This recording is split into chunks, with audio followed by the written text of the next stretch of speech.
The construction of the new world headquarters at Warwick, New York was indeed a historic project. The Construction Project Committee certainly saw evidence of Jehovah's blessing and guidance upon them. But they also realized that he was building more than just a new facility. He was building qualities that are so necessary for his people. And this we'll see as we talk to our CPC members. At this time, it'd be good for us to introduce the Construction Project Committee. We'll do so alphabetically. We have Brother Ken Corin, Brother Kenneth Chernish, Brother Richard Devine, Brother Enrique Ford, and Brother Troy Snyder. One of the first questions we'd like to ask you is, when you first got this assignment and you learned of the scope and all the work that was involved and the established completion date, what was your first reaction? And we'll start with Brother Richard Devine. Well, I was excited, but overwhelmed. Overwhelmed not just by the size of the project and the expedited schedule, but especially by the level of trust that the governing body had put in the five of us. I was used to recommendations being reviewed by multiple layers of oversight, decisions taking weeks or months to arrive at. And here the governing body told us that we were to report only to the publishing committee. And once a budget was established, to use our best judgment, carry out the work, come back to them for direction only if we exceeded our budget. Brother Troy Snyder, what would you like to add? The emotions varied, from being scared to excited. And like any new assignment, you think how much work is going to be needed to accomplish it. But then when really meditating on the scope of the job and the time frame that was desired, you started to feel inadequate, and there was just no way you could do it. But then you started to realize that Jehovah was behind you. He was the one who's directing matters. He had confidence that we could do it. And so as a result, you knew you could really lean on him and look at him as a fellow worker, and that really helped set the pace. Brother Ford. First thing I realized is that if this project was going to be successful, it was going to be because of Jehovah's Holy Spirit. And that was clear because from a human perspective, it was literally impossible. But it was what Jehovah had asked us to do. And the other thing that occurred to me is that Jehovah wasn't going to bless our standard approach of developing projects. Brother Ken Corin? We were living and working on the Nigeria branch construction project at Igiduma out in the beautiful Africa bush. So my first feeling was, did they dial the wrong number? But within 30 minutes, we returned the phone call. We were very happy to accept the privilege to go. As far as the completion date, if we would have known all the details at that time of how Warwick would be constructed, where would the faith have been? So it wasn't our assignment at that time to know all the details. It was our assignment to have faith in the invisible one, Jehovah, and move forward with that conviction. Brother Ken Chernish, what would you like to add? I could not believe that Jehovah would put that much trust in me. I'll never forget going to bed that night, laying down, eyes wide open. They remained open all night long, just praying to Jehovah. We didn't have construction documents. We didn't have permits. We didn't even have design on some of the buildings. From a secular perspective, it couldn't be done in 4 years. And I realized I just needed to have the faith to follow Jehovah's lead and to work with these brothers, and that schedule would become attainable. When you first started working as a committee, were there any challenges on learning how to work together as a committee? And if so, how did you address them? And we'll start with Brother Ford. I remember a visit from one governing body member, and he made the statement that they wanted this not to be a Bethel project, not to be an RBC project, but to be a CPC project, a totally different approach. So that assured me that the governing body deliberately wanted us to blend together these 5 different approaches and personalities. Brother Richard Devine? We all brought different paradigms to the table, different ways of thinking, even a different language in some cases. And so it took a while for us to understand each other. And so we really early on decided to try to take advantage of everything that the Brotherhood could offer and try to blend the different approaches to achieve the success that really we were hoping for with Jehovah's Blessing. And as time went on, we really began to respect each other and draw close together as a committee and as friends. What I appreciated was in our meetings, the brothers felt comfortable expressing themselves and their viewpoints, even if it differed from others. My challenge was lack of Bethel experience, still is. Yet these brothers were so patient with me, so protective of me even, and in caring for me and understanding how much different my background was, the way I went about making decisions, the way I expressed myself. Yet they understood that. I also pray to show honor to these brothers and to take the lead. Do a good job of it sometimes, not so good other times, but have really tried to rely on Jehovah in that way to overcome the challenge. The biggest challenge for me was myself.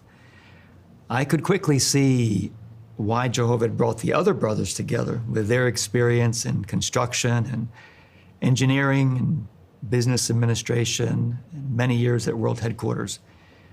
But I felt apprehensive about my experience and even hesitant sometimes to express myself.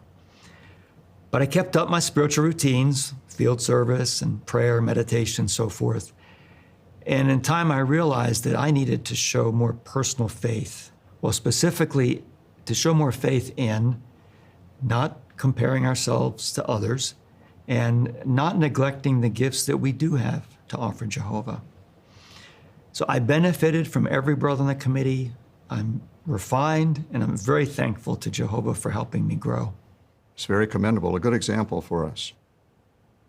Our next question, given the magnitude of this project and the date that was established for completion, what organizational and logistical challenges did you find most daunting? Brother Devine? At our peak, we were processing over 11,000 requisition lines a month. We were delivering over 1,000 pallets a week to the site. It was an incredible challenge, and it really would have been impossible without Jehovah's blessing and the hard work of our procurement and purchasing departments. Designers, by their training and background, are used to planning.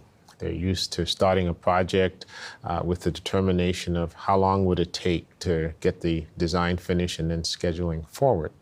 So from day one, I realized that if we could not find a way to get the design and construction documents completed very quickly and on time, the project would grind to a halt. So that was very daunting for me. At that time, the Wallkill project was still in full swing, and they were feeding us volunteers and overseers really at will when we asked for them, but there still weren't going to be enough. We were going to need to do heavy site work simultaneous with building construction. That's not necessarily the best way to go about it. There's a lot of clashes when that happens. It makes workers less productive because it's hard to move around the spaces. We were going to have all 6 major buildings in construction simultaneously. We'd come to find out we were going to need to have 11 cranes swinging in the air. These things, along with 20 telehandlers going around the site, moving this material that Rich talked about, was going to be daunting. And Brother Ken Corin? One aspect of my assignment was to work with safety. So it was very daunting in the beginning to imagine how will we provide safety orientation and training to thousands of volunteers coming in. And then what would be the best way to motivate our brothers and sisters on the very serious subject of safety. And safety is a concern of all of Jehovah's people, no matter what we're doing. Brother Troy Snyder. We needed the high skill. We needed the friends to come. We needed large amounts, as Brother Chernish mentioned. But how would we care for them? At one point, we grew in an 8-month period over 1,000. And we'd add, what type of rooming would we have for them? How would we care for them spiritually and physically? At one time, we found ourselves with a kitchen and dining room designed for 200 and trying to feed about 1,000 people. We certainly could feel that it was as if Jesus was in that kitchen multiplying the loaves. You had good support. But now you've enumerated understandable concerns, challenges. Could you give some examples on how those were resolved? And we'll be back to Brother Corin for this one. We realized that we wanted to move away from any inclination thinking that safety is somehow the first responsibility of a safety department or a safety brother coming around to check on us. We wanted to put forth more effort to teach that safety is an expression of our spirituality. Once we started focusing on that teaching, that there are certain values such as the sanctity of life, we love our brother, we must maintain a good conscience before Jehovah, then the whole subject of safety became very inspiring to work with. It was a real joy. In a practical way, on Sunday afternoon, instead of having a 3-hour safety orientation and training, we developed a series of videos that could be streamed to volunteers.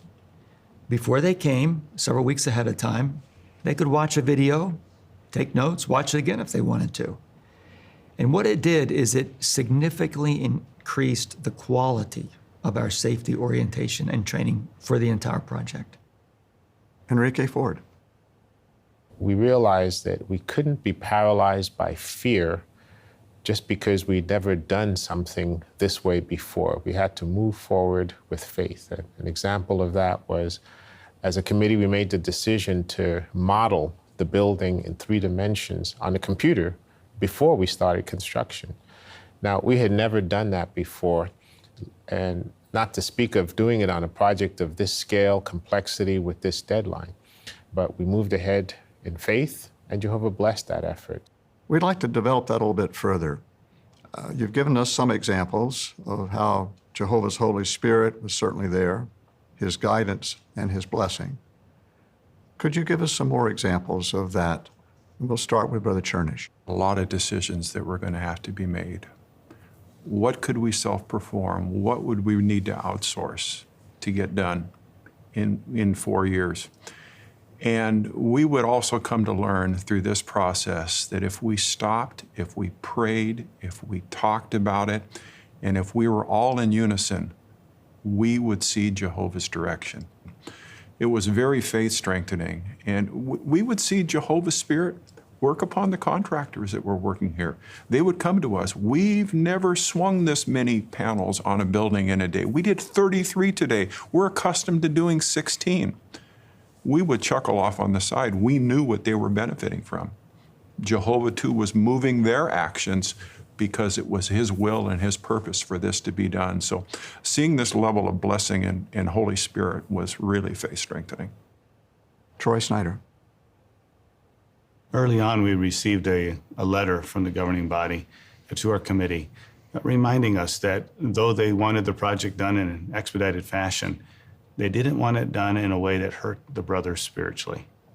And so we started consciously making efforts to adjust one's schedules so that they could attend their meetings, so they could participate in the field ministry, so that they would be able to benefit from all the spiritual programs that Bethel provides and has for us.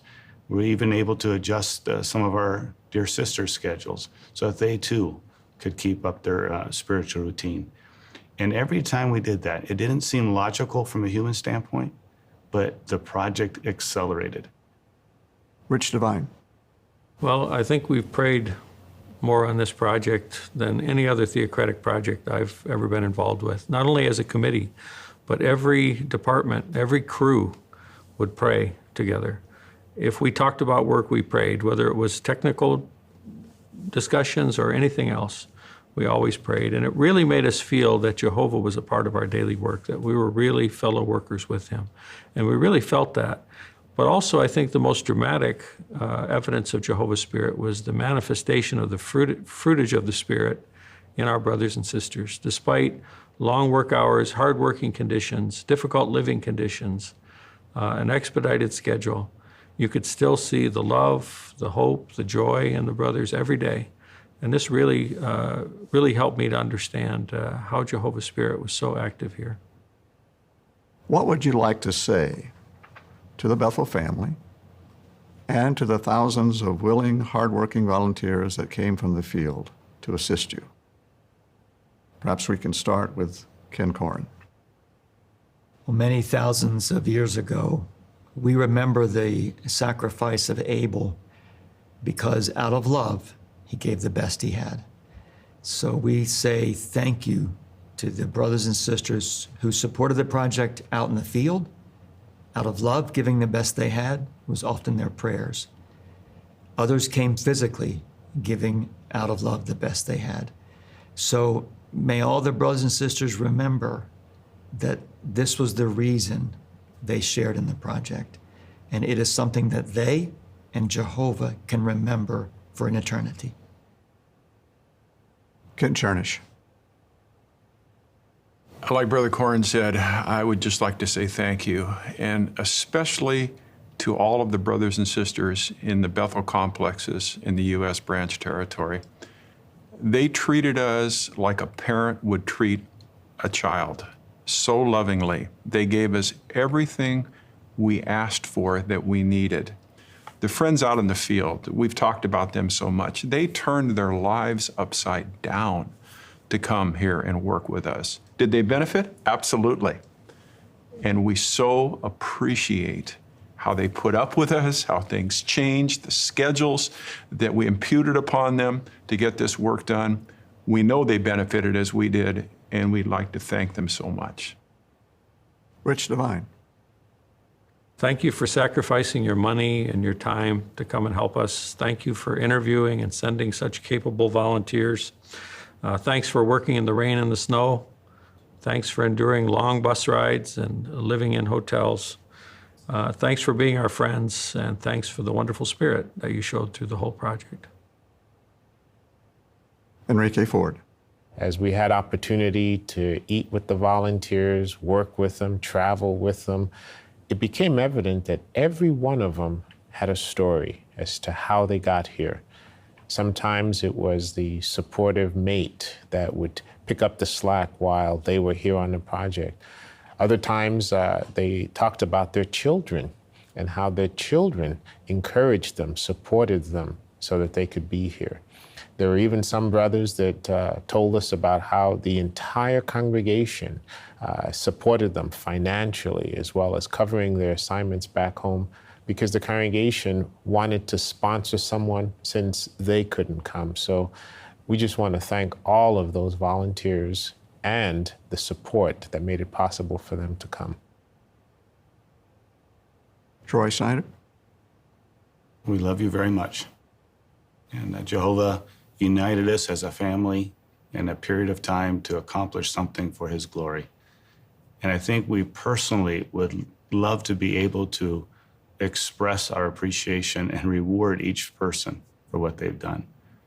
But we take such comfort in knowing that Jehovah has seen their love, he's seen their work, and he will reward them, and that will be a rich blessing.